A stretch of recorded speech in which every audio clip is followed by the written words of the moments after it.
Good morning, everyone. Glad to have you here today with us on CEO Secrets.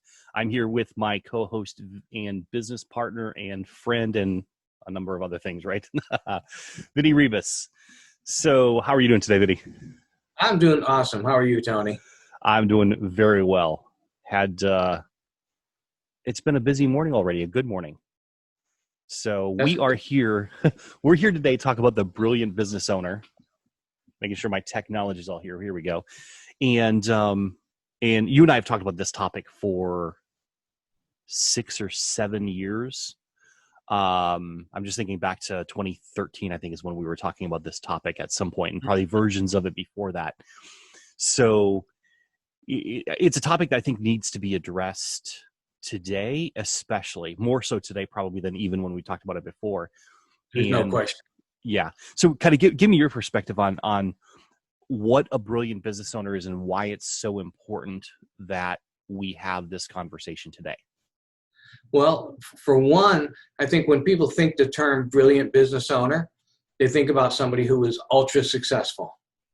You started Apple or whatever, that kind of magnitude of brilliance. And yet a lot of those people are not happy. They are frustrated. They are not respected. They are, they can't, they're tied to their business. They're so tied to the business that they can't do anything outside of that. That is their life. That is their identity. And that can be a very frustrating situation for a lot of people, for most people.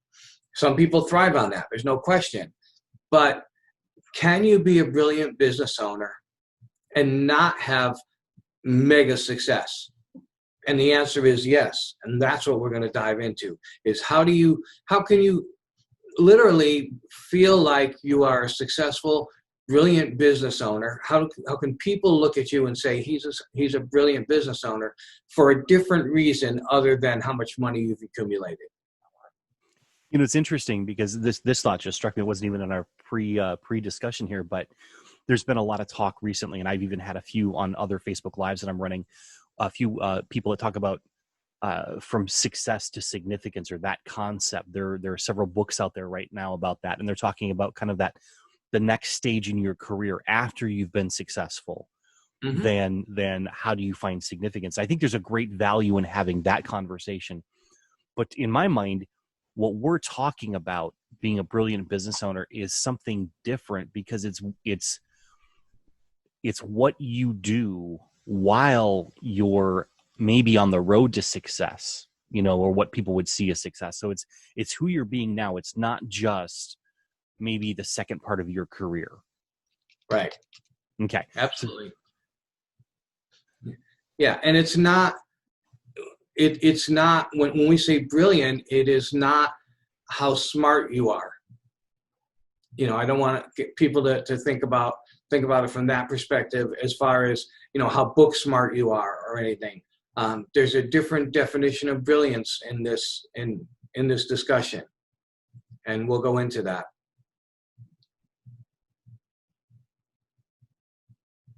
Sorry, I'm just taking a couple notes here and engaging on the Facebook Live here. So, okay, when we talk about brilliance, it's really about, in a sense, it's this idea of light, of illumination, of being a figure that when people look at them, they're in awe. Now, there's a dangerous part to this, which we're going to talk about, and that is if someone is seeking to be seen as brilliant and they're being a narcissist, that's not what we're referring to either. So we're kind of setting out what a brilliant business owner is not before we get into what a brilliant business owner is, so we can clarify that.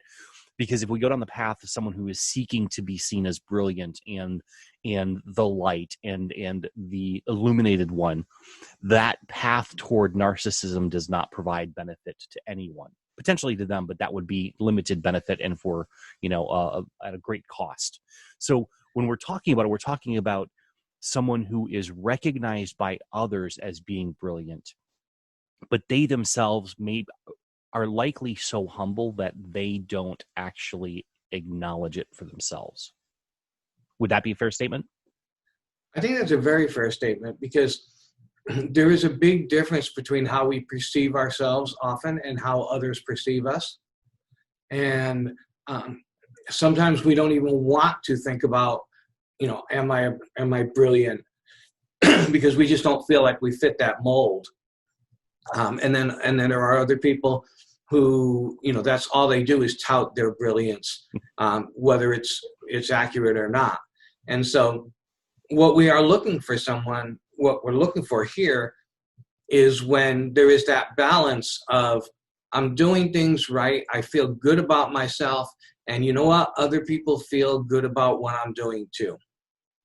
And that's very far reaching, and we'll go into that. But to me, that's when you've got the right the right perspective of what a brilliant business owner is.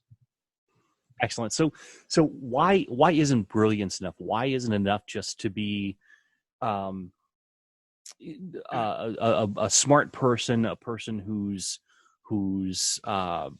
been successful? Like, let's dive into that a little bit more. Like, is brilliance really enough? I don't think that brilliance really has a whole lot to do with this. It's more about making personal choices in how you develop your business. People can be really, really smart and yet be very, very unhappy. People can be really, really smart and yet do dumb things because they look at things from a different perspective. People can be really, really smart and therefore they don't relate to other people. Brilliance comes in all shapes and sizes. And you don't want to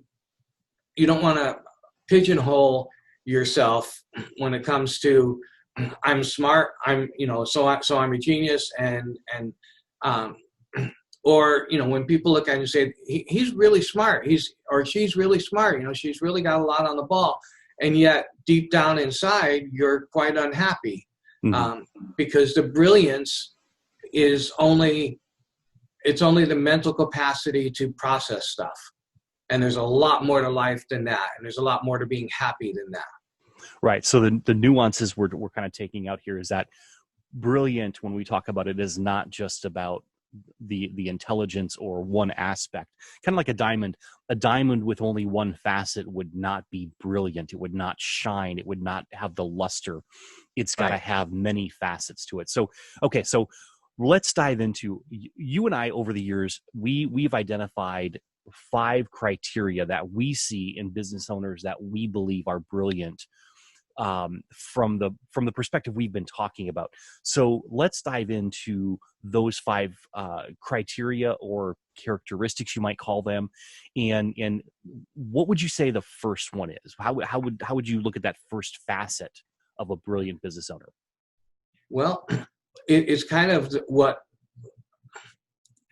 a brilliant business owner earns a substantial enough income to live the lifestyle that he or she desires.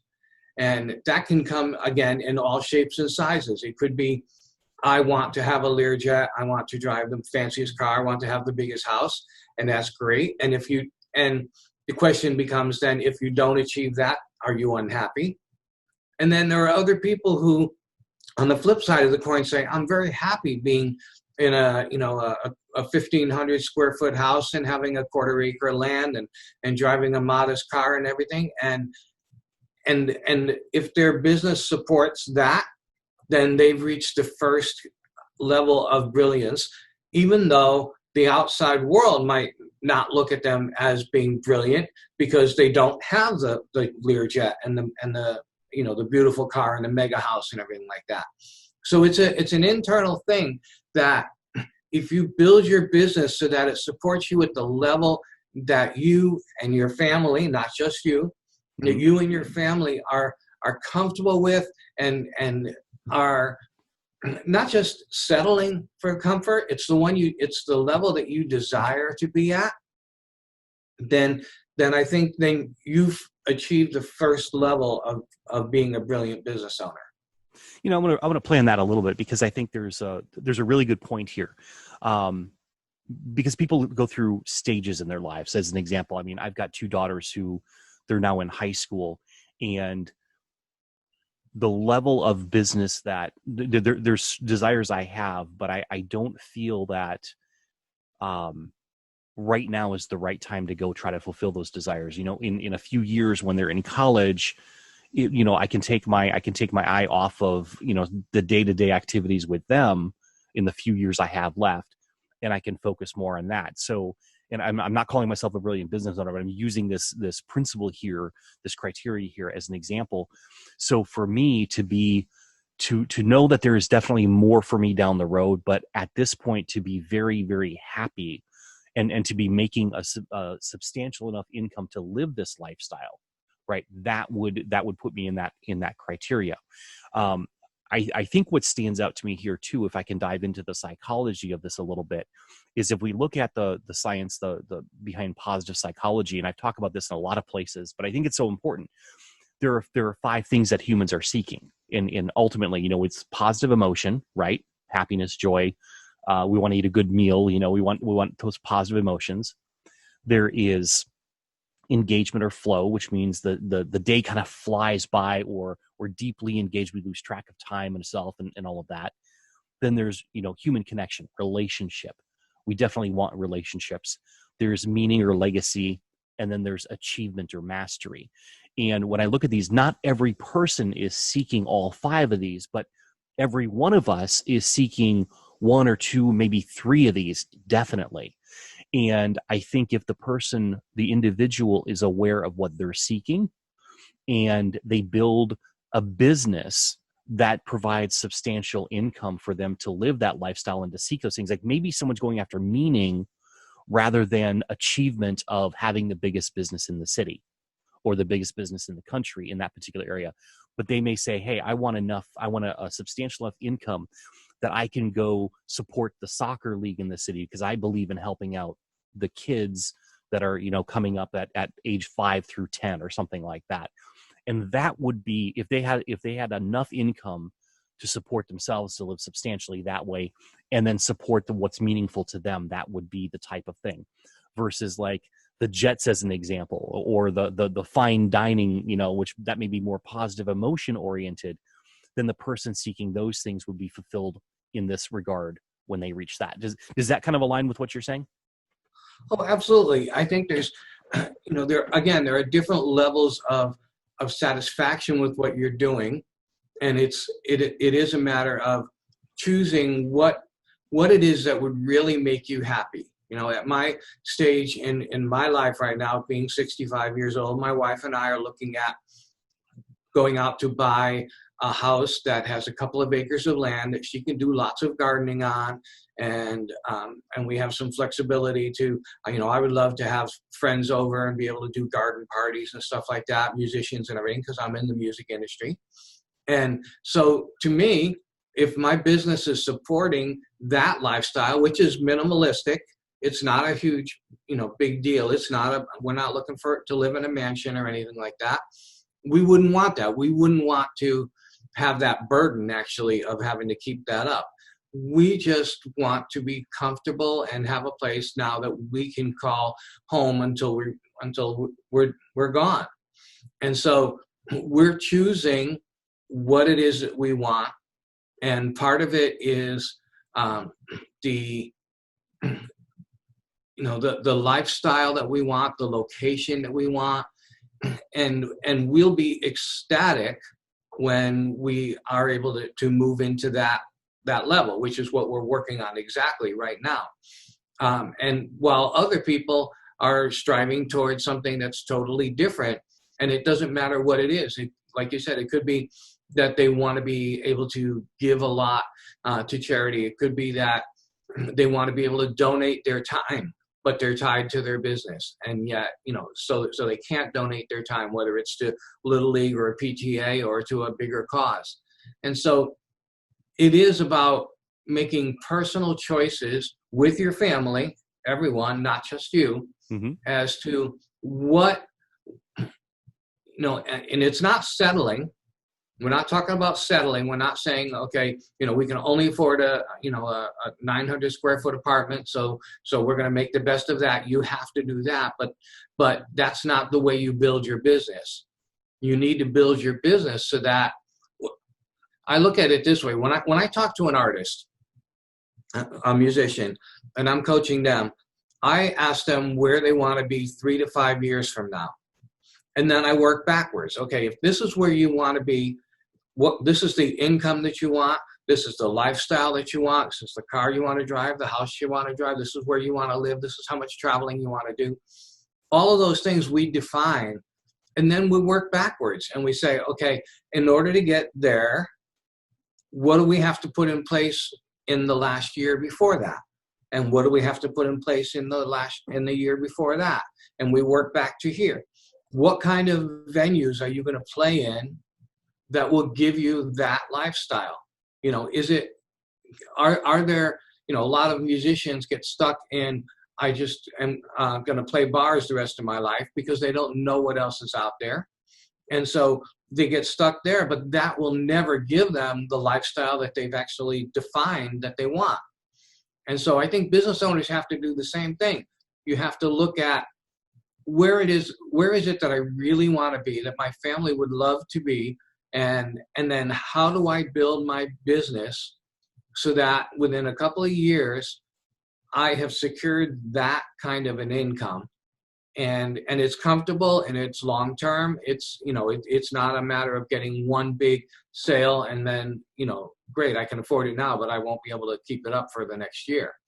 It's a matter of the stability of being able to say, yes, we can move to this level that we feel really comfortable at because we've put all of these big rocks in place to be able to earn that level. And most business owners, they start a business and they're running day to day to day to day to day, hoping that they're going to get a big break instead of planning for those big milestones that will lead them to where they want to have, where they will actually have the income that provides them to the lifestyle that they want to have. Yeah, that makes a lot of sense. And so from a takeaway from that is when we talk about having a substantial enough income to live the lifestyle that he or she wants, that really means you're not using language like this is what we can afford, this is all we can get, we should do this, we ought to do that. It's not that language. It's a language of this is what I would love.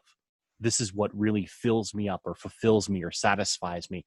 So it's in the languaging that a person is using, they can kind of check themselves. If you're listening to this, you can kind of check yourselves. Where are you at? Are you talking about the satisfaction and those types of words, the fulfillment, the meaningfulness of something, or are you talking about this is all I can afford?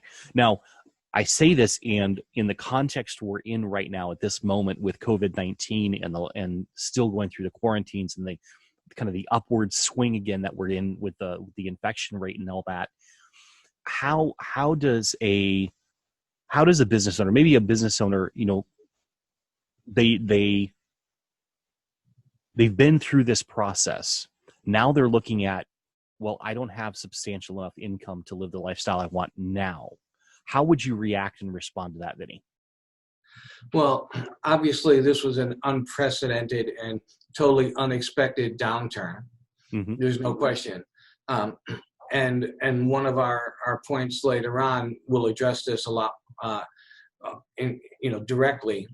But I think going from where you're at right now and building forward includes contingencies for these kind of challenges.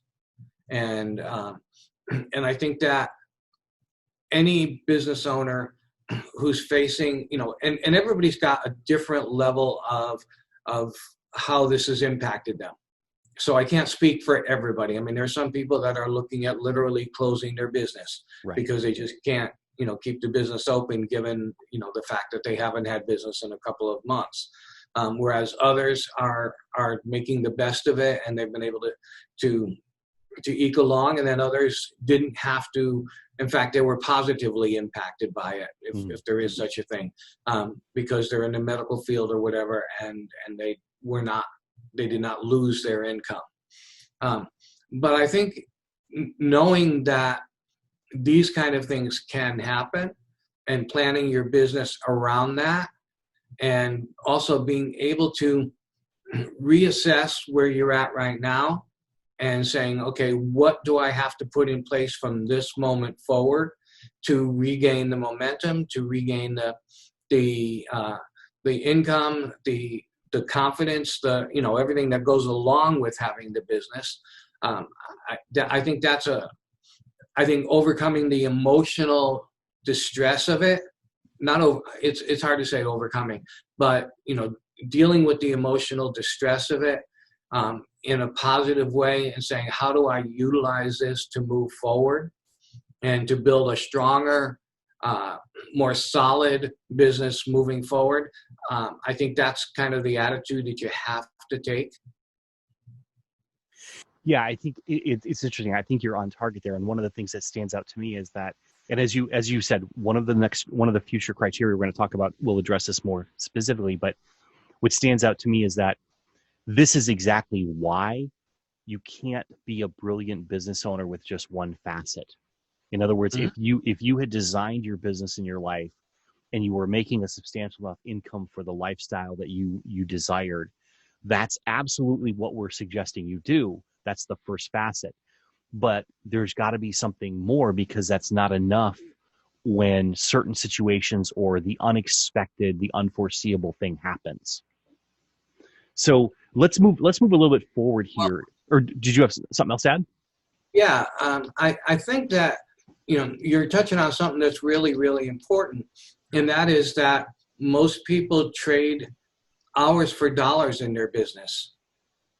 And if you can find a model that allows you to take a break, that allows you, where you're still going to make money if even though you're not there, whether that is because you have hired other people that can run the business and you're not absolutely necessary to be there on the day to day, or it's because you've duplicated the model in many places. So a lot of your locations take small hits, but you as a company are still good. I mean, there's a lot of different ways to do this, but if you build your company in such a way that you are not required to be there for the business to make money. If a doctor has patients and all of a sudden they can't serve their patients, whether the doctor could be sick and is out for a month, there's no money. A lawyer, same thing. There's no money if the lawyer can't be there working with clients. However, if a doctor starts a clinic and he's got 10 doctors working under him, if he's not there taking care of patients, he's going to lose some income. But all the other doctors who are taking patients and feeding some of that money up to him ensure that he's going to have a continued income. Right. Well, So I think that's an important aspect to look at. and that triggered another thought for me, and that is that, in this is something that you and I have both been doing with our clients during this period of time, and that is that, going back to this very point of they have to earn a substantial enough income to live the lifestyle they desire. There's an alternative. Like a lot of business owners are saying, well, we don't know how to move forward, and it looks like I have to cut everything, right? Or maybe if I'm not active in the business, I'm gonna have to go back and be active in the business because I've got to let go of some of my team. And that may be the approach they have to take. But there's another approach too, and that is, at this point in time, looking at your business and saying, what other channels can I drive value through? What other products or service offerings can I leverage and create? What strategic partnerships can I put in place? What new markets can I potentially open up? And just a couple quick examples. Restaurants, as an example, in order to survive, a lot of them said, okay, we've got to get online now. We've got to start using Grubhub or delivery services, or we got to do something different than we've ever done before. Maybe we didn't have a big takeout, the right structure to do takeout, or we didn't have the online menus or whatever it may be. I mean, I was actually looking last night to go to a restaurant, and they did not have an online menu yet. I mean, it's like, in 2020, you don't have an online menu. That's a challenge, right? And so just looking at these things and saying, well, how, if our income is in the situation we're in right now, if our income is taking a hit, how do we reinvent ourselves so we don't give up the lifestyle, but we find a way to say that's our desire. So how do we reinvent our business so it can still support that lifestyle? Not just for ourselves, but also for all the people that work for us. That's a key component of this. You're supporting all those people that work for you too. And so there is the option of cutting back, and that may be a temporary solution. And then there's the option of where do I grow? Where do I expand? How do I move through this in a thriving way? And how do I build my business going forward so that this kind of a situation doesn't have as dramatic an effect? Yeah, absolutely. Okay, so we've covered that one. That's number one. The first criteria is that the business owner earns a substantial enough income to live the lifestyle desired. And so let's move on to number two. What is the second criteria?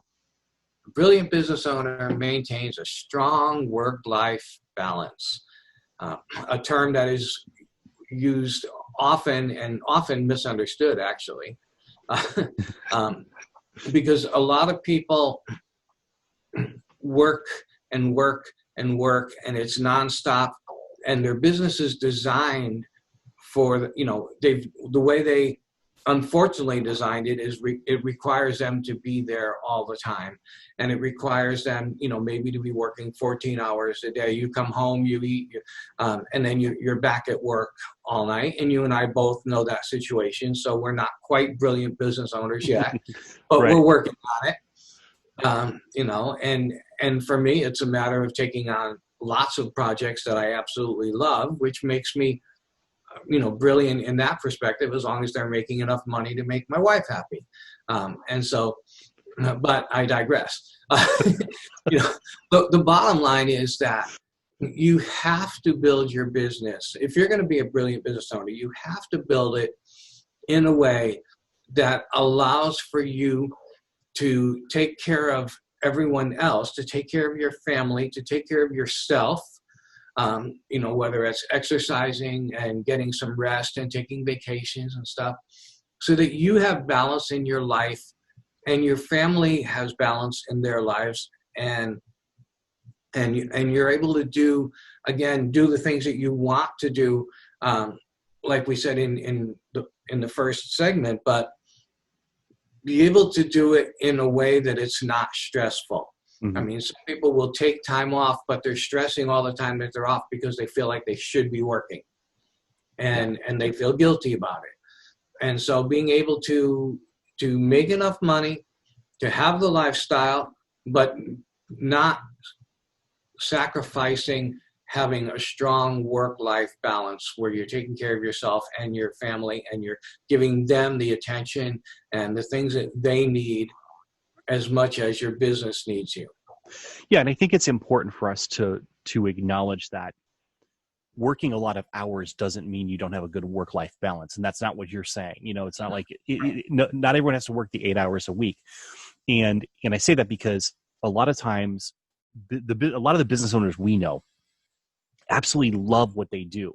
It's fulfilling to them. They are thriving in what they do, and it's not thriving on stress and adrenaline or anything else. I mean, the movies kind of portray things one way, but that's not reality for a lot of them. For a lot of us, and there's this absolute enthusiasm because we realize we're doing something good for the world. We're changing lives. We're impacting people. And so as a business owner, like if that's what I'm doing, we realize what we're doing, we want to be doing that as much as possible. The shadow side, as one of my good friends, Dr. David Gruder, would say, that's the goal, right? The shadow side of it, that's the light. I'm mixing metaphors here. The shadow side of that is there are times where even in our enthusiasm and our knowing of the good we're doing in the world, we lose sight of the people closest to us, the family, the community, our church, our civic organizations.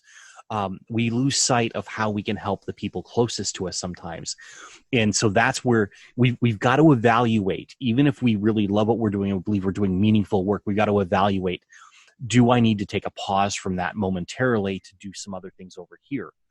On the other side of this, when you see someone who is working, 12 or 14 hours, and they're doing it because they don't know how to do otherwise. They can't run the business without doing that. They can't be successful without doing it.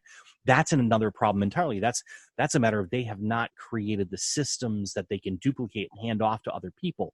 So that's a big problem. That's one of the challenges that we are addressing here. And then there's a kind of a third element to this that I see, which is you'll get people say, you know, I need a good work-life balance, so I'm only going to work 6 hours a day, and it's a lifestyle job. And hey, I'm not knocking that type of job if you can do that. There are those people, though, who say they want that, but they haven't passed criteria number one first, which is earning a substantial enough income to live the lifestyle they desire. So they're trying to live a lifestyle on 4 or 5 hours of work a day, maybe, or 20 or 30 hours of work a week. And they just don't have the things in place to do that yet. So that's where they have to pause and say, okay, maybe I do need to buckle down. Maybe I do need to put some more time in now to build those systems so that I can step away and live the 20 to 30 hour a week lifestyle if that's what they desire to do. Yeah, I agree. I think there's a lot of danger sometimes in looking at what I really want. Danger's not the right word, but I think people get it backwards sometimes when it's the difference between what I want and what I'm settling for. And, you can have both. And sometimes you have to put in a little bit of extra effort to get to that level. There's no question about it. And so, you talked about maybe I have to put in more hours. It may be just a matter of I need to find a different level of client to work with. I've got clients in my music business where, some of them are paying very little for a little bit of time a month, and others are paying, a lot more because of what I'm delivering for them. And I want more of those clients because they take up the same amount of time, but it's a different level of coaching and expertise and door opening for them. So, you can look at it from a lot of different perspectives, and you do have to decide this is how much time I'm willing to put into work. And sometimes you may have to go above that, and sometimes you can cut it back a little bit. Mm-hmm. And so it's not a matter of I'm going to have a 40-hour work week. If that's what you want, that's kind of hard to do as a business owner because things happen and things change. And there are a lot of people that work 5 hours a week and make plenty of money because of what they do and the clients that they work with and everything. But I think that when you're really looking at work-life balance, you're looking at I'm comfortable with the amount of hours that I'm working in my business. I'm comfortable with the income that's coming in, and it gets me what I want to have.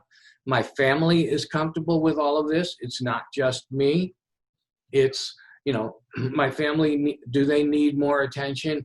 Should I be spending more time, with my kids at ball games and stuff like that?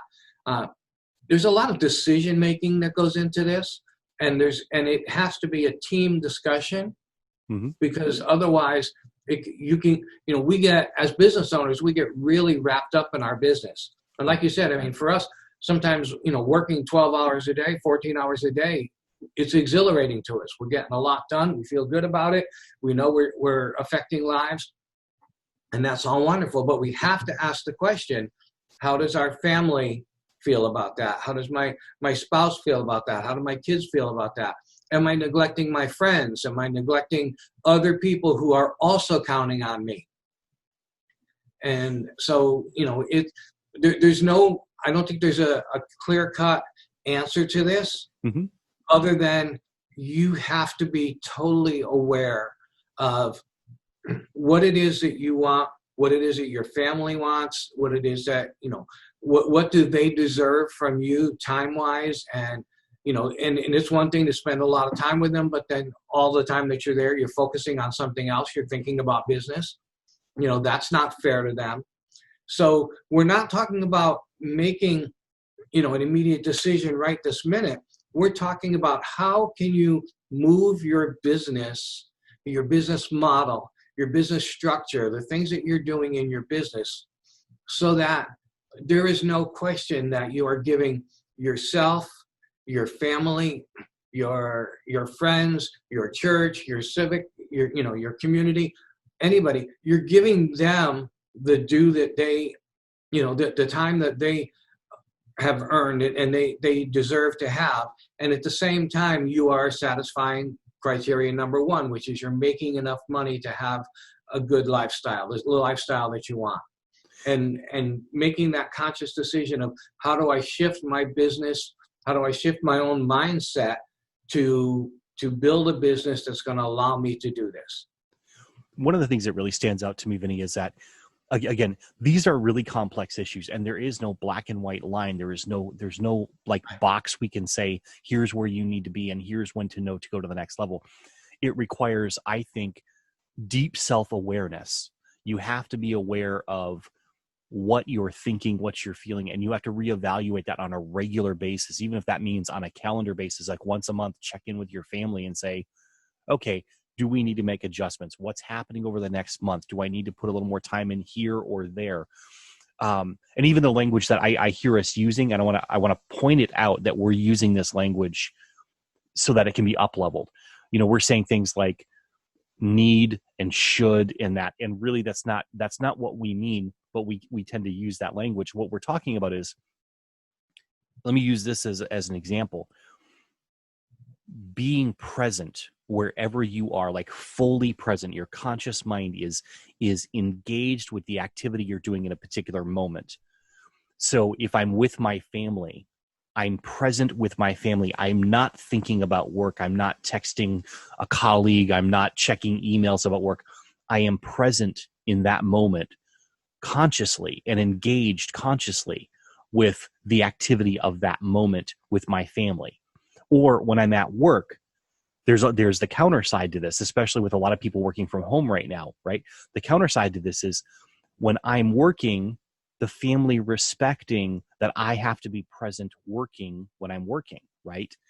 And, if you've got two spouses who are, living in the same house and working out of the same house, how do they respect each other from the perspective that, okay, we have to be present to what we're doing and not interrupt the other person, right? There's that element of it.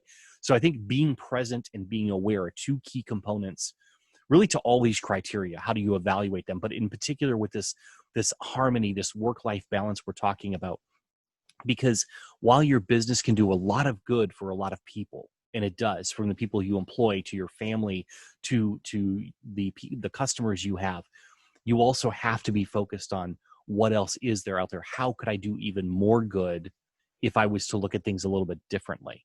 And again, in these times, I think it's just important for us to reevaluate this work-life balance, because if you're working from your home, you're working remotely, it can be really hard to draw the lines and say, hey, I'm working now. Now, you may also find that this is a new form of freedom for you from the perspective, like, I never knew I could run my business from my house.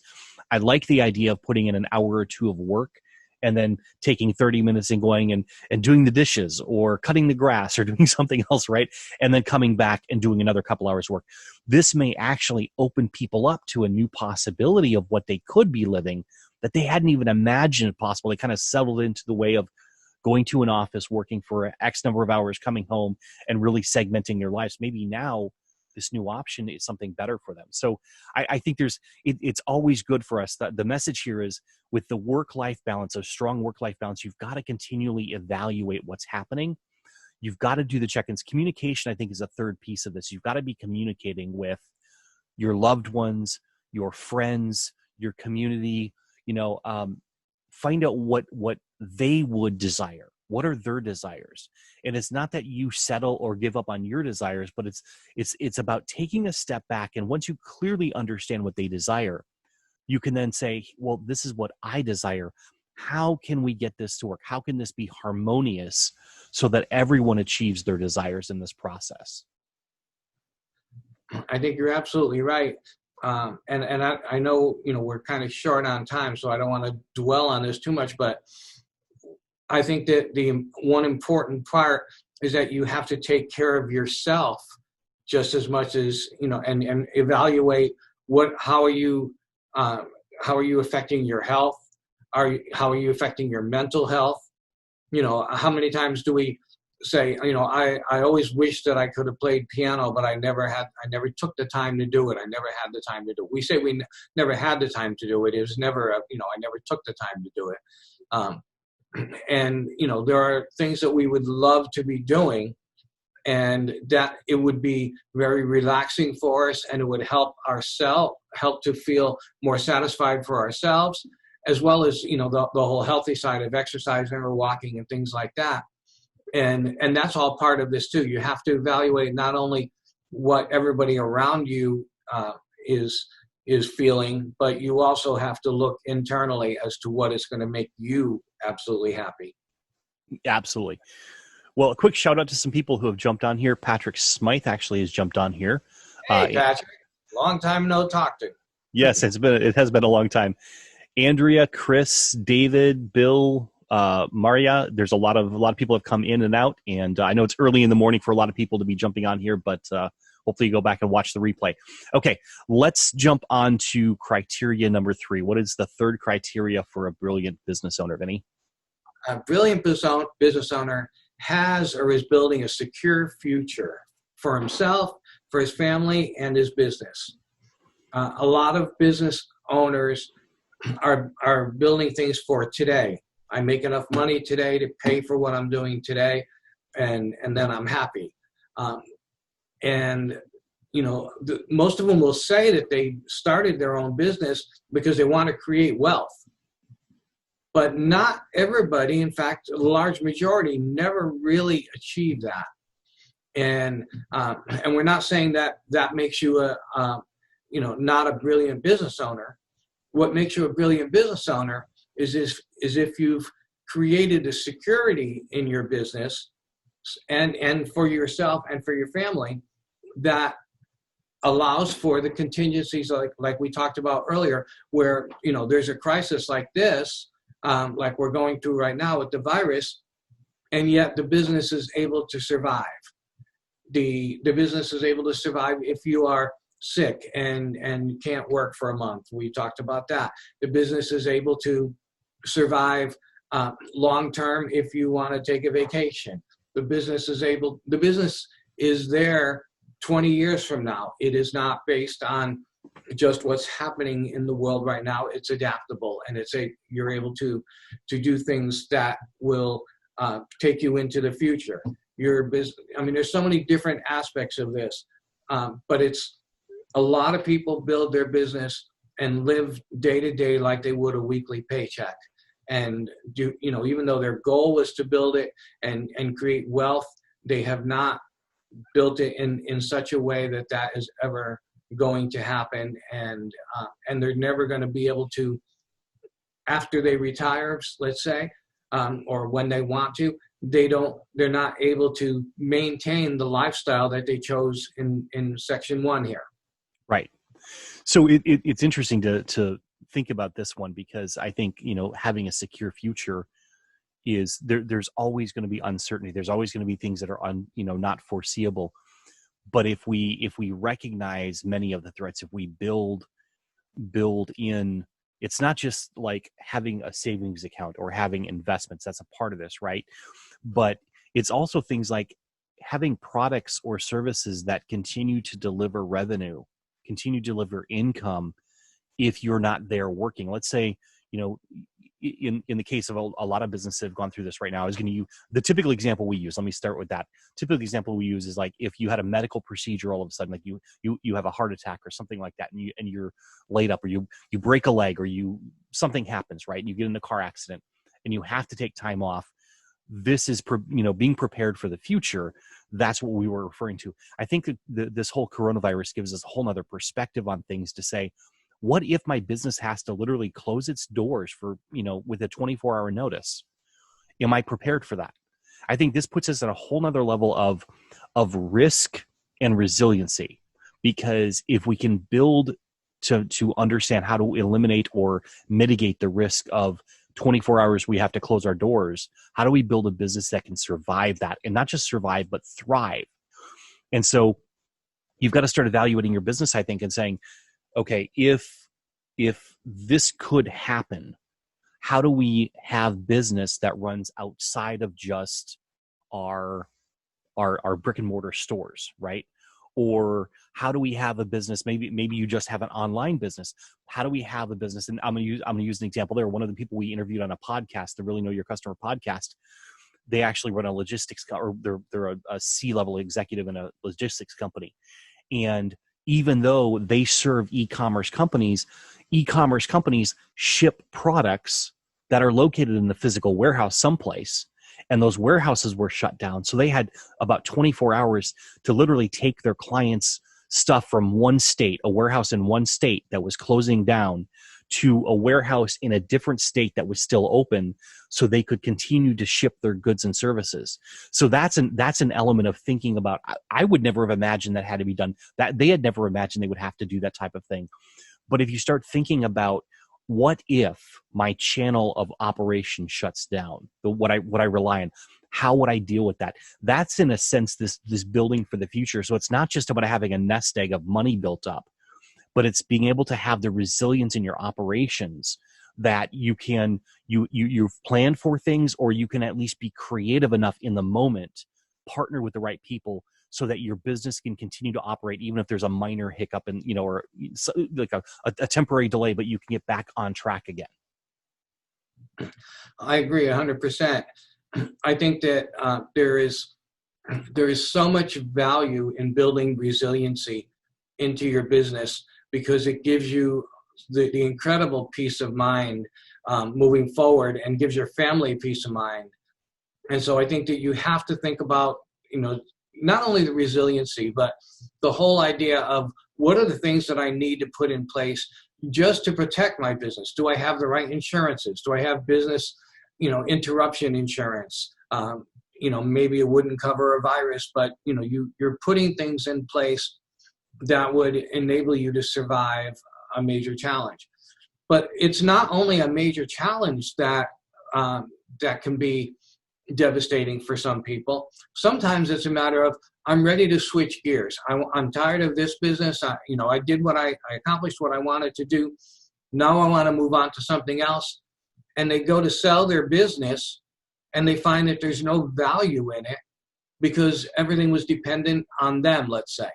And so, especially when people are going into retirement, if you haven't built something that can be of value to someone else to come in and actually start running that and actually make money off of it, then you may end up thinking that was your nest egg for retirement, and there's no value there. And so I think that you have to look at your business from the perspective of, if I wanted to sell, or when I'm ready to sell, what is it that I need to put in place that will enable it to be of great value to someone else? Someone else could come in, step in my shoes. If I'm a lawyer and I have clients, I can sell my book of clients, but a lot of those clients are dependent on me. They want my services. So you have to think along that lines of, what is it that I can put in place, that enables the company, first of all, to operate without me, which is one of the things that we've just been talking about. But that also enables the company then to be sold, to have value, because somebody else can step into those shoes. Maybe it's a matter of training somebody to take over your position, so that there's a natural transition there. And you do that over a couple of years with that whole goal in mind. But I think a lot of people do not, they think about their business from a day-to-day perspective. Is it helping me to live right now? Am I making money right now? I'm taking all this money, I'm buying the cars that I want, all this other stuff. And then when they go to make a transition, all of a sudden their entire income stream is gone, and they thought they had a nest egg in the value of the company, but they haven't built their company that way. Yeah, and I want to take on and address another element here. There are some companies that are, in a sense, by their design, the business model itself, don't put the owner in a position of being able to do what we're saying here. In other words, let me use an example. Most network marketing companies are designed. You can't sell the value of them down the road. You can't sell your book of clients and things like that. That's typically against the policies of the organization that you've signed on to. And so, someone might be sitting here listening to this and saying, well, I've got a network marketing company. How do I do what you're suggesting? I can't sell it. I can't, I can't, trade. I can't train someone to come in and take over. And there's some cases where you might be able to do some of that, but in general, that's not how they're designed. And so in those cases, I think what you'll see a lot of the people that I might call brilliant in that space, what I see them do is they begin to look at what skills have they developed while they're doing this. Is it selling skills? Is it speaking skills? Is it, what have they developed an expertise around as they've grown that network marketing business? And before they exit and lose that cash flow, they build up an entirely new business focusing on, let's say, teaching or coaching or speaking or whatever it may be. Maybe they design a better product because they're so familiar with the products and the needs in the marketplace, right? So there are ways for people to exit a business that, yes, maybe they do leave that business behind because of the nature and structure of that business, but they've learned so many skills that they can take those skills and do something else with those skills. Yeah, that's a great perspective. It is a way of thinking about that security. And because we all, at some point, not all, but I would say majority of people do at some point determine that they do want to leave their business. I think some people, a lot of parents think that their family, their kids are going to want to take over the business. And then when it comes that time, it's like, no, I don't want to do that. Maybe they worked in the business, but they don't want to take that over. And so we can't make assumptions about how the transition is going to be. We have to build into it exactly how we're going to move forward based on what value we did build in the business. So if it is a network marketing thing, like I said, you have to, reassess what your skill sets are. If you are, a lot of people will build a second income while they're like a network marketing company or something, but while they're doing their main business, they're creating other forms of income, especially residual income, online income, mailbox money, I call it, that will enable them to make money even when they decide to move on from their business, assuming that their business wasn't built in such a way that that it can be sold. But a lot, what I fear most is the people who do decide that they want to make a transition and there is no, the security that they thought they would get from making the transition, from selling the business or passing it on to their family or something, just isn't there, and it takes them by surprise. And that to me is the worst situation that you can be in. Yeah. So I think a couple takeaways that I have from this is secure future. It does mean financially secure from the perspective of, are you saving? Are you investing? Are you putting money aside for situations? Not just in, that there's an element of doing this in your business. So you have the cash flow in your business. There's an element of doing it outside for your personal, security and your family security and all of that as well. Then there's another level. So that's the financial level, if you will, right? Then there's the level which you've been talking about, Vinny, which is when it's time to exit, right? Because we're all going to exit our business one way or the other. When it's time to exit, is the security there for our families? Let's say we decide to leave the business, we die, whatever happens. Can the business go on without us? Can our families continue the business until it sells maybe, or someone steps in and takes it over? Or they want to run it, so the next generation does come in and run it. So there's that element of, is, do we have the intellectual property, the processes, the what makes the business work? Have we broken that down and trained people so that it's not just about us? Someone else can step in there and take it over. And then the third level is, I'm going to dive a little bit deeper. The third level is, when I was talking about the network marketing company, it's looking at yourself and saying, am I secure? If all of this was to go away, am I secure in that future? Right? And so what do I want to master as being in this business? What skills do I want to master? What would I want to be able to take away so that I can move on to something else down the road potentially. So I think that's a pretty good summary. So let's move on. What, Vinny, is the fourth of the criteria for a brilliant business owner? Well, we feel like a brilliant business owner truly loves his or her work. And I think this is so critical because we all know people who are married to their jobs and they make really good money. They have the lifestyle that they want. They're able to spend time with their families and everything. But while they're at work, they're absolutely miserable. They've created a monster for themselves and they're trapped in it. And so I think that if you're going to be a brilliant business owner, you not only have the income that gives you the lifestyle that you want, you not only have built the security in there and all of this, but like you and I were talking earlier, we love what we do. Right. And I can't picture myself doing something else other than helping people. It's great that I've built a business that I get to help people and make money at it. And that to me is, that is one of the most critical things, because you can't be present all the time with your family and everything if you're married to your work to the point where it is consuming you and you're miserable with it. You're not going to be able to turn that off when you get home. And so to me, this is, it's an internal thing, but it is an absolute critical aspect of building a business. Yeah. And I think there's some important elements that we need to talk about here too. And that is that business owners, entrepreneurs, for whatever reason, they tend to have a higher addiction and suicide rate. And that's something that we may not want to talk about, but I think we have to. And I think it part of it comes down to this feeling of being caught or stuck or not knowing where to go. And if they don't love their work, if they don't love what they're doing, I think they're going to be prone to find ways to cope with that, or to escape from it, if you will.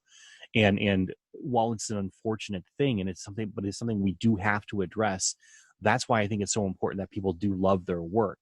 And then have that balance is criteria number 2, right? The balance of the life, a strong balance there. If we love our work, here's a couple statistics just to kind of throw some math in there and some science in here. If you're in a slightly positive state of mind, and if you love your work, you'd be in a slightly positive state of mind.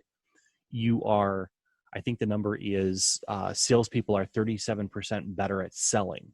So if you love what you're doing, you're probably going to be better at selling what it is you have. Employees are 31% more productive and can solve problems better.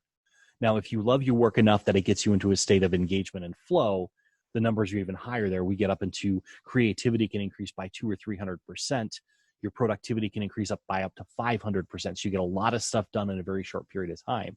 So this idea of loving your work, so much so that it's just like, and I was talking with 2 friends last night, and they were talking about how much they loved it, and was just like, they felt like it was coming through them. It was like, I guess probably like a musician feels, Vinny, like your keys are on the keyboard or on the guitar, and it's like the music is just coming through you. It's like you're sitting there watching it happen, right? When someone loves their work, it often happens like that too. It's like it's flowing through you, and you're like, where is this coming from? Wow. Right. You almost feel like, I can't believe I'm getting paid to do this. Exactly. And that's the ultimate goal. I think, if a business owner really loves their work, that's the feeling they're going to get. It's like, I can't believe I'm actually getting paid to do this, and paid well. I think the other piece that's important when we think about this aspect is, when there is a downturn, any kind of a challenge, whether it's a customer challenge, whether it's anything else, if you love your work, you're going to have a lot more commitment to making things better, to getting past any kind of challenging situation. If you don't love it, you're gonna just kind of dismiss it. You're not going to put the effort in. You're not going to be as dedicated to solving problems, and that could be very detrimental to your business. I think that when you go ahead. I was just going to say, what strikes me there is, I was at a seminar many years ago before I started my first business. And as actually right after, probably 6 months after you and I met back in 2007, 2008 timeframe. And I was at a seminar and Bob Proctor was speaking, and he came up to me at a certain point during the seminar and he said something that sticks with me forever. And it hits on this point right here. And that is, he said, I hope you love what you do because you're trading your life for it. And that just hit me so deep, because the reality of it is I can do pretty much anything else. I can buy almost anything I want if I have the money, but I cannot buy more time. I can never get back yesterday. It's gone. And so if you don't love what you're doing, you're still trading your life for it. Is it worth that exchange? There's not enough money in the world to do something for a long period of time. I mean, all of us have to do things we may not love for a period of time, for a short period of time. But to be faced with the prospect of doing that for a long time, it just kills the human spirit. And we die inside before we ever die outside. And that's a very scary place to be. Yeah. And we see that quite often, like if you've seen a business owner who just doesn't care about the business anymore, they don't show up, they don't take care of it, they're not protecting their employees, they're not engaging with the business anymore. They're mean to their customers. They have no patience and everything. You can tell when that energy and that love for the business has gone away. And it's obvious to everyone, and it's only detrimental to you from a financial standpoint, from a mental standpoint, from the whole idea of feeling like you're forced to be there because it's the monster that you created for yourself. Right. And let's face it, I mean, there are going to be times when our personal attitudes change, our personal priorities change, and maybe the business isn't a good fit anymore. Right. And that's a possibility. We're not saying that that's never going to happen and you have to build your business so that you'll be eternally happy in it. You do have to build it in a way that you don't despise going there. You are invigorated by what you're doing. And when that doesn't happen anymore, it's time to either reevaluate and figure out, okay, what happened that made me lose my excitement for this? Mm-hmm. Or maybe it's time, you've evolved in your own mental, where you're at from a mental and emotional standpoint, and it's time to move on to something else. And that comes back to the security aspect of, knowing that you've developed skill sets and things like that can be used moving forward. But I think that if you don't love your business, let's just face it, life on every facet of your life is miserable because you carry that with you everywhere. And I think one of the other things that happens too, if you've got employees working with you, your employees start to hate the business as well. And they despise working there. They regret taking the job, and they're going to move on. And you're going to likely end up with people who are settling and who are just trying to get a paycheck, are not the top, don't care about being the best at what they can be. Because there are people out there that are that way for whatever reason. And that's who you're going to attract with the emotion, the energy that you're throwing off if you don't love your business. And as we've acknowledged, there are times where we don't love what we're doing in the business because, maybe there's a task that we have to do that's not our favorite, or something that we've had a critical employee leave and we still have yet to replace them. So we've got to take over some of those responsibilities. That's not what we're referring to here. We're talking about the long term. Like if that were to happen again and again and again over a period of time, you've got to reevaluate and say, what do I do in the business? I've got to figure something out. So let's move on to number 5, Vinny. What is the 5th criteria for a brilliant business owner? Brilliant business owner earns the respect of others. They have a reputation for being honest and being sincere and wanting to help other people. And, we all know business owners who are ultra, ultra successful, and we can't stand them as people.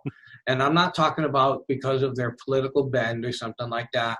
I'm talking about they are just not good people. And a lot of it's because they're miserable because they're in of the job that they're in.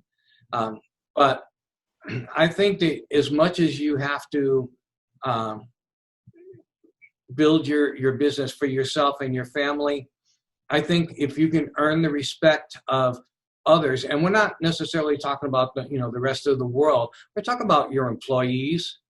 We're talking about your family does respect what you do. They're proud of what you do. Mm-hmm.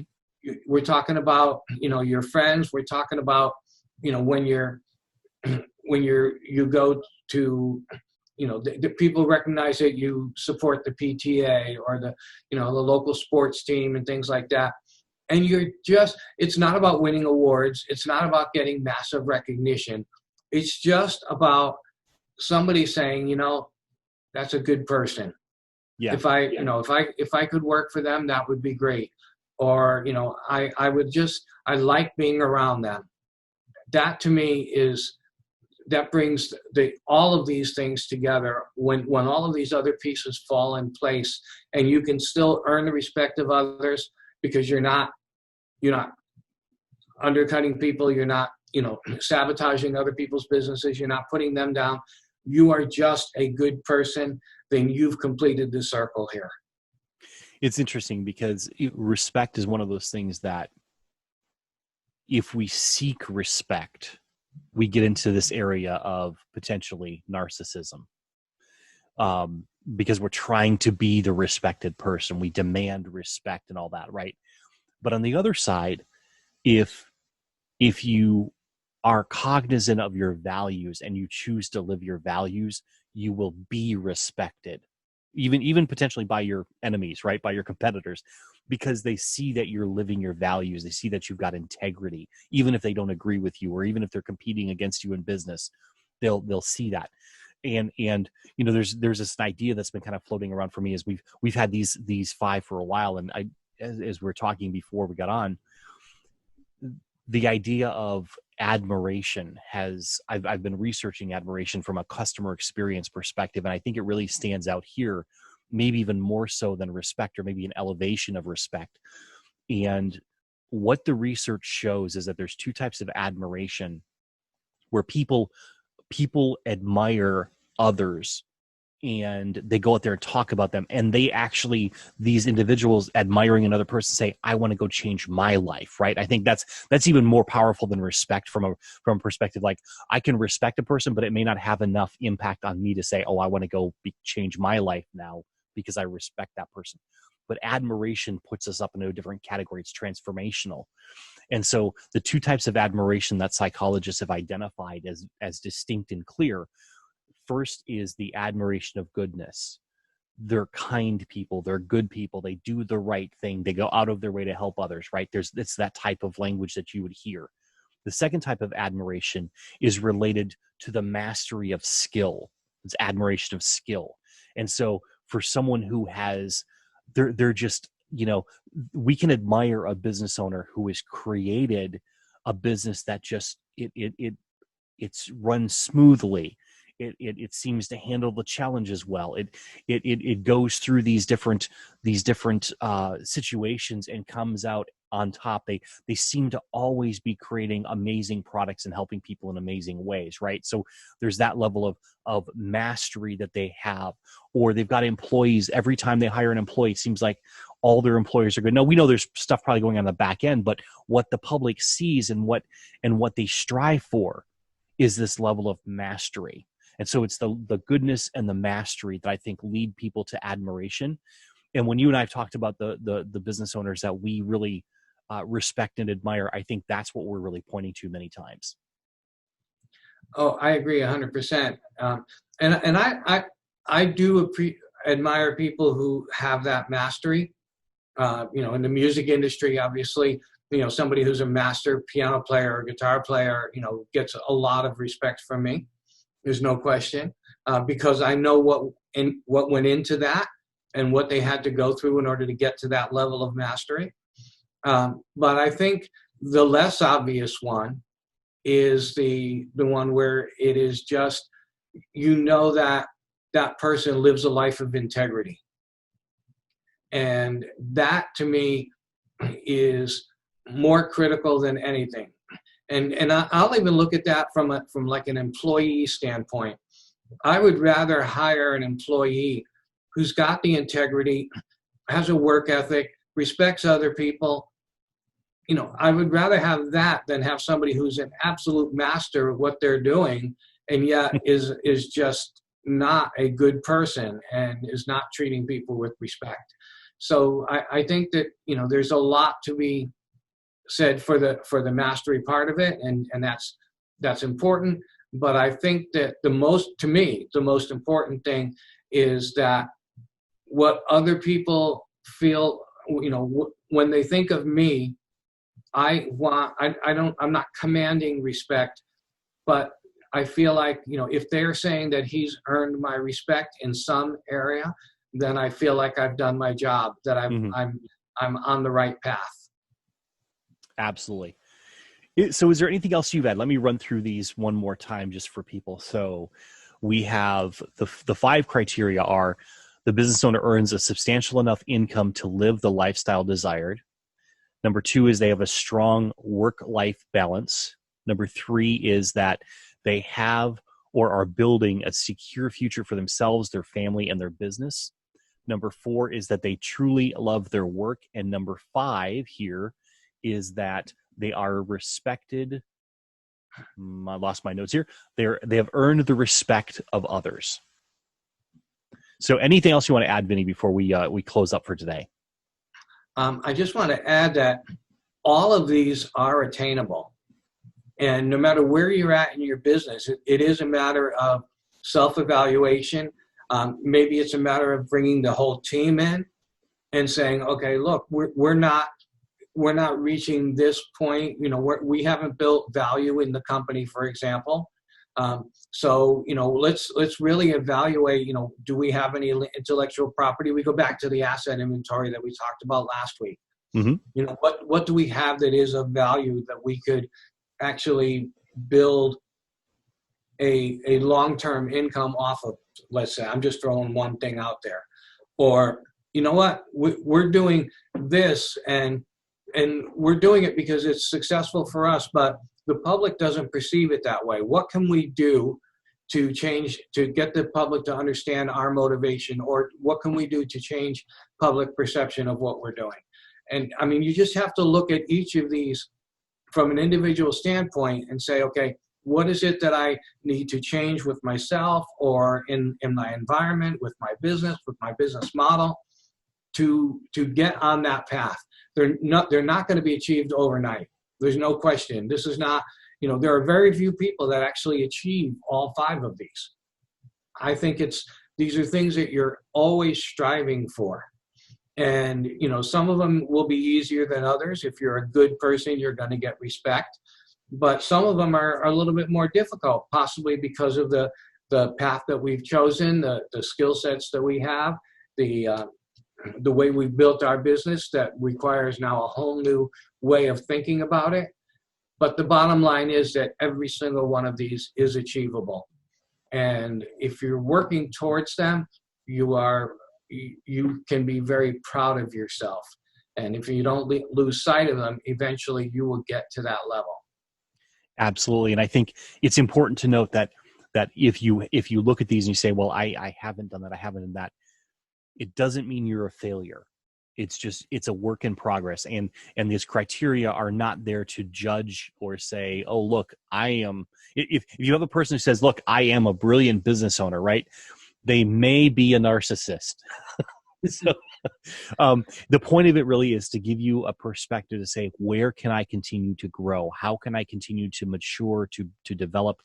It's to help you. It's to give you 5 things to self-evaluate with. And you might need to have a coach or a mentor, or you might have to have someone outside of your situation help you evaluate these things. Because sometimes when you're, as a good friend of mine says, when you're in the picture frame, you can't see the picture itself. You've got to step outside a little bit or have someone from the outside look in. And your employees can help you do that, your customers, your family. But you may want to bring in a mentor or a coach to say, hey, how do you do that? So with that, Vinny, I think we've covered this topic. I appreciate your insights here. I think it's been very helpful. Any closing comments for the group out there? I think that just want to remind people the book Leverage. It is available on Amazon. This is a book that you and your wife and I wrote together back in 2016, and it helps people walk through. It's a 10-step process that helps them walk through achieving a lot with the little they've got. So that's the subtitle of the book. So check that out. And anything to close out with, Vinny? Just keep on keeping on, and do it with integrity. Absolutely. So that you are comfortable with yourself. Yeah, well said. And with that, we will sign off for today. We'll look forward to seeing you again next week on CEO Secrets here at 10 a.m. Eastern, 7 a.m. Pacific. Sounds great.